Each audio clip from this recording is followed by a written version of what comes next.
Hey friends, this is Dolynny TV and this is a detour. If you're a regular viewer of the channel, you know we do the Edmonton Oilers here every day, all day. But today I wanted to talk about something coming out of the weekend, right? We've had Monday to digest everything, and now it's Tuesday morning and I figured we'd talk about the Pittsburgh Penguins. Now obviously the Oilers beating the Penguins 4-0 on Sunday afternoon, in which was a great victory for the Oilers, right? A great rebound from a tough loss in Buffalo, a great rebound from the efforts in Buffalo and Columbus. But again, you look at what the Oilers have done against Pittsburgh the past about 6-7 games now, I think it is. You look at the scores of those games, you look at the outscoring the Oilers have done of the Pittsburgh Penguins in that set, and it is getting tough to watch for a matchup that when Connor McDavid first came into the league, it was Sidney Crosby that seemed to win every one by my memory serving. And then obviously it became a great matchup over the years between the Oilers and the Pittsburgh Penguins. And now suddenly, well, it's a tale of two franchises going in very different directions here.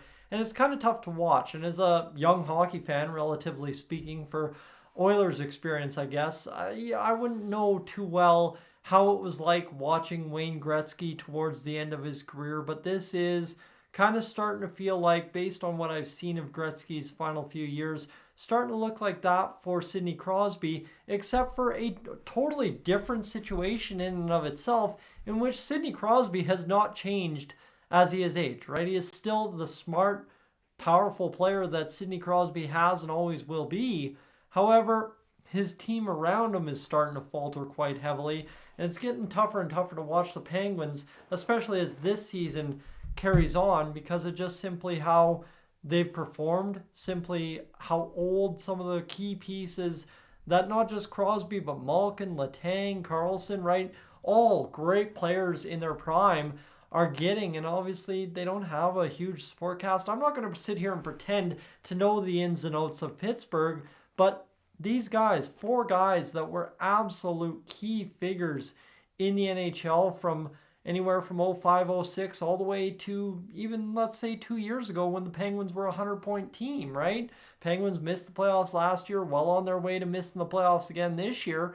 And you're just watching four great players kind of edge towards the end of their career here in the later seasons with not much of a really great team around him or a great success to go out on. And that's tough, me as a hockey fan, to watch, growing up on Sidney Crosby's Penguins being this great, amazing team year in, year out, right? And that's where now all of a sudden maybe I'm just sitting here this morning feeling old with you, is they're getting closer and closer to the end every year, and it seems now 2 years in a row to be getting worse and worse for the Pittsburgh Penguins. And that's even after acquiring Erik Karlsson. And now you just watch the trade deadline where they sold off pieces.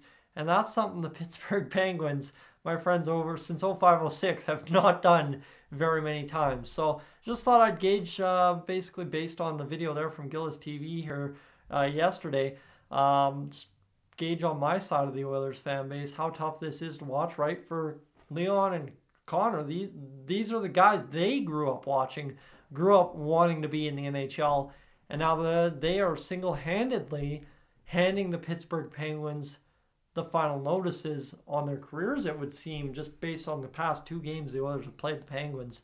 The way they have looked, and the situation does not look good in Pittsburgh.